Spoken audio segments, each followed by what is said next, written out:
Hello, ഞാൻ Bindu Sampath, internationally certified makeup artist, hair stylist and sari ഡ്രേപ്പിസ്റ്റ്.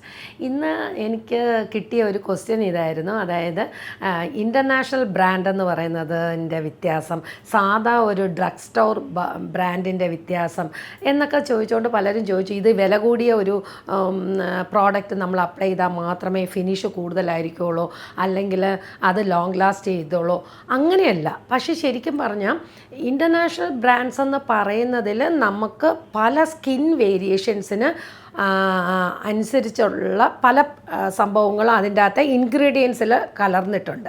അതേമാതിരി ശരിക്കും പറഞ്ഞാൽ സാധാ ഡ്രഗ് സ്റ്റോറിലും ശരിക്കും പറഞ്ഞാൽ ലോറിയൽ, പിന്നെ മേബിലിൻ, ഇങ്ങനത്തെ ചില കമ്പനീസിലെ ചില കുറിപ്പിട്ട സാധനങ്ങൾ നമുക്ക് ഒരു കല്യാണ മേക്കപ്പിന് യൂസ് ചെയ്യാവുന്നതാണ്.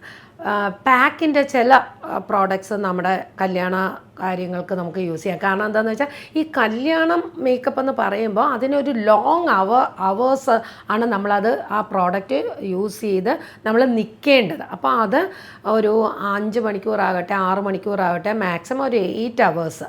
അപ്പോൾ അത് നിൽക്കണമെങ്കിൽ അതിൻ്റേതായ ക്വാളിറ്റിയുള്ള ചില പ്രോഡക്ട്സ് ആവശ്യമാണ്.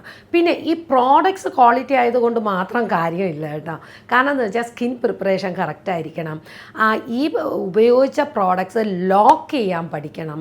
ഇങ്ങനെയുള്ള കാര്യങ്ങളും കൂടെ ചെയ്താൽ മാത്രമേ നമ്മൾ ഈ അപ്ലൈ ചെയ്യുന്ന ഏതൊരു പ്രോഡക്റ്റും കുറച്ച് മണിക്കൂറുകൾ കൂടുതലായിട്ട് നിലനിൽക്കുകയുള്ളൂ. അപ്പോൾ ഇതിനെപ്പറ്റി കൂടുതൽ പഠിക്കണമെന്നുണ്ടെങ്കിൽ നിങ്ങൾ ശരിക്കും ഈ മേക്കപ്പിൻ്റെ എല്ലാ കോഴ്സസും അറ്റൻഡ് ചെയ്യുക, അല്ലെങ്കിൽ കോഴ്സ് അറ്റൻഡ് ചെയ്യുക, എൻ്റെ അടുത്തേക്ക് വരിക. അപ്പം ഞാൻ ഡീറ്റെയിൽ ആയിട്ട് പഠിപ്പിക്കുന്നതായിരിക്കും. അപ്പോൾ ഇതുപോലുള്ള യൂസ്ഫുള്ളായിട്ടുള്ള ടിപ്സുമായിട്ട് ഞാൻ ഇനിയും വരുന്നതായിരിക്കും. എൻ്റെ പേജ് മറക്കാതെ ഫോളോ ചെയ്യുക, ലൈക്ക് ചെയ്യുക, ഷെയർ ചെയ്യുക. അപ്പോൾ ഇതുവരെ എന്നെ ഫോളോ ചെയ്ത എല്ലാവർക്കും ഒരു നന്ദി കൂടെ ഞാൻ പറയുവാണ്. Until then bye.